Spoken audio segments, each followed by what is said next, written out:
This is a stimulus update and daily news report. Got some important update to share with you. Congress considering sending out new $3,000 checks. We're trying to wrap that up before the end of the year. There is a new Biden proposal for a vaccine mandate to end, and McCarthy says there will be no defense bill unless this vaccine mandate ends. There's $4,000 check deadlines today for the applications. I'll give you the details on that. Bernie Sanders gives us an update on what's going on in Congress, and I'll give you some other important updates as well.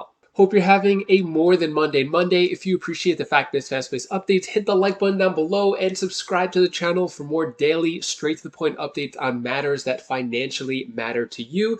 All right, so let's get into it here. Biden administration considers proposal to end military COVID vaccine mandate. So, what are your thoughts on this? Should there be a vaccine mandate in the military? Well, according to John McCarthy, head of the House, what he's saying here, McCarthy vows military vaccine mandate will end, Kevin McCarthy, will end or national defense bill won't move forward. McCarthy says, first victory of having a Republican majority is ending military vaccine mandate. So the defense bill, which is the NDAA, so what he's saying here is we're working through what is the National Defense Authorization Act, also known as the NDAA. The defense bill, we will secure lifting that vaccine mandate on our military, because what we're finding is they're kicking out men and women that have been serving. That's the first victory of having a Republican majority, and we'd like to have more of those victories, and we should start by moving those now. So let me know your thoughts on this. Should there be a vaccine mandate for the military? Should there not be? Let me know your thoughts on that. I guess if there is a vaccine mandate, we won't have a defense bill passed through Congress. That's the ultimatum going on here. And speaking of Congress, so Joint Economic Committee report, expanded child tax credit drove largest ever drop in child poverty. So Congress trying to pass those $3,000 checks.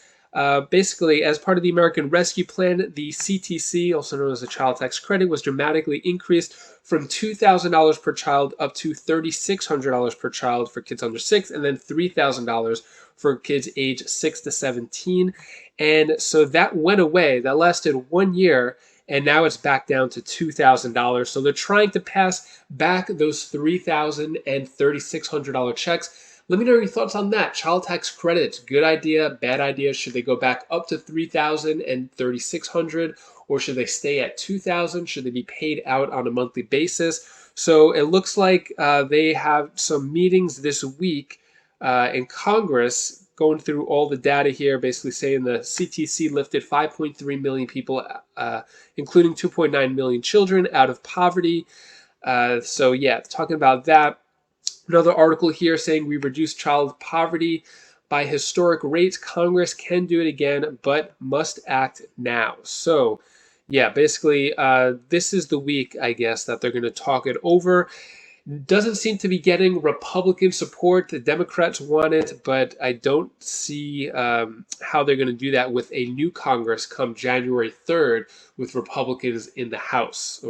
So I'll keep you updated on that. But let me know your thoughts. Child tax credit, good idea, bad idea? Should there be more types of credits, maybe for Social Security recipients, retirees, SSDI, veterans? Should those groups, people on fixed income, those who are struggling the most, should be some type of extra monthly credit for them? If they did it with the child tax credit, could they do it for our most vulnerable people in society? Let me know your thoughts on that. And then stimulus update. Deadline to receive direct payments worth up to $4,000 is today in Florida. So this is going on in Jacksonville, Florida, and today is the day, the 5th, to apply for the $4,000 in financial relief. So if you live in Jacksonville, Florida, you have until today, Monday the 5th, 5 p.m. Well, I guess it is Eastern Standard Time if you live in Florida. So yeah, this is available through the city's Emergency Rental Assistance Program, paying for utilities as well as rent. And when it comes to what else is being done in Congress, we're hearing from Bernie Sanders about the latest updates of what just happened and what will happen in the future. Take a look at what he says. I know that many of you have been following what's been going on with regard to the crisis in the rail industry. And let me just mention to you that yesterday, on Thursday, we had both a victory and a loss on the floor of the Senate. The victory was that we had every single Democrat except Joe Manchin vote to make sure that workers in the rail industry got 7 days paid sick leave.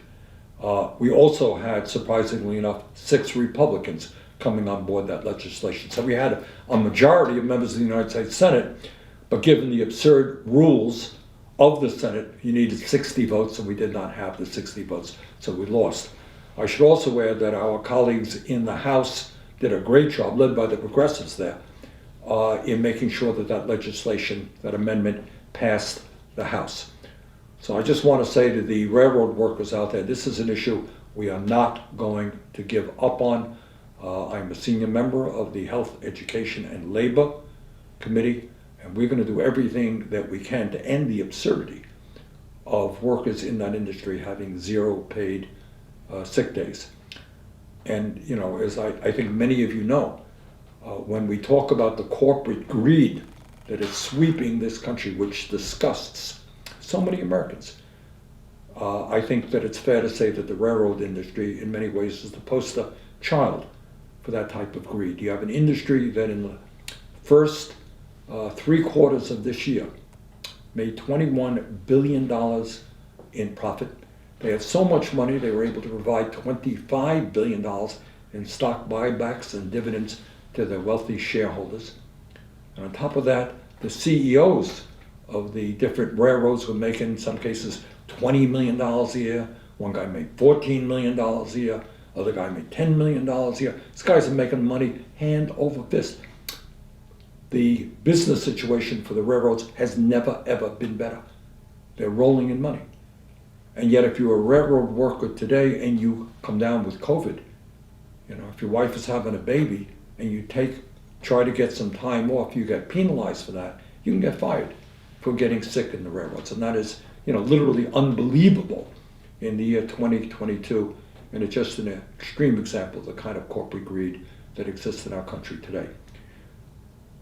As Congress winds down now, this session, it is clear to many of us that we have an enormous amount of work in front of us. It's not only dealing with the crisis facing rail workers, it's the absurdity that we remain the only major country on earth not to guarantee paid family and medical leave, something we got to deal with.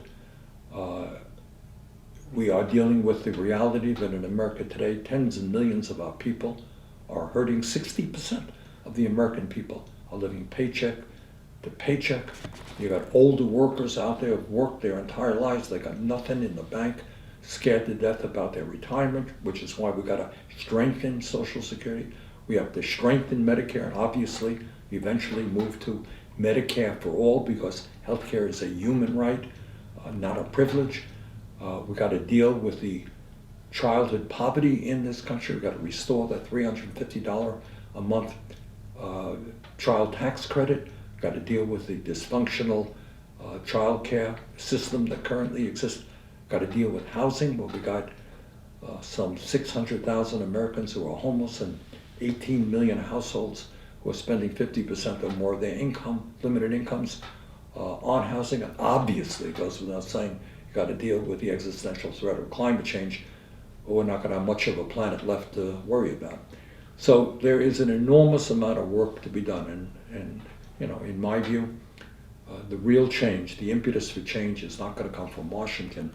It's going to come from the grassroots of this country. When people stand up and fight back, that's when Washington pays attention and has the courage to go beyond their wealthy campaign contributors and lobbyists and the big money interests who have so much power in Washington. So we've got a lot of work in front of us. Despair is not an option. We've got to keep fighting. Let's go forward together, and thank you all very much for what you're doing. Take care. What are your thoughts on Bernie Sanders? Agree, disagree? So we're going to have a new Congress coming in actually less than a month. January 3rd is when the Republican majority will take over in Congress. So we're going to see some big changes coming in 2023. And that is all the news that I have for you today to hopefully brighten your day a bit. Here's my daughter Bella's tip of the day. Hi guys, this is the tip of the day. I want to tell you the one thing when you feel sad, you have to do something that you really want to make you feel better or make you feel true. Or you can also, if you help somebody, then you'll feel even better or something. Or if something's really into you and you're really feeling good, you should do that as well. Bye, this is Bella. This was the tip of the day. Thank you so much for watching. Appreciate all of your support. So yeah, got to watch another old movie last night. Really good one, Singing in the Rain, made in 1952. Looked up some stats on it. That one is with I think Bing Crosby as well. And all right, was it Don O'Connor? I don't know. Really good actors. Really good movie. If you haven't seen it in a while, it cost 2.5 million to make, but made 7.5 million. Really great movie. Getting into these old movies lately, but. Anyways, hopefully you have a great rest of your day. If you want to check out any of my other videos, my other channels, click right up here, and I'll see you in the next video. Take care, be safe. Thank you for watching.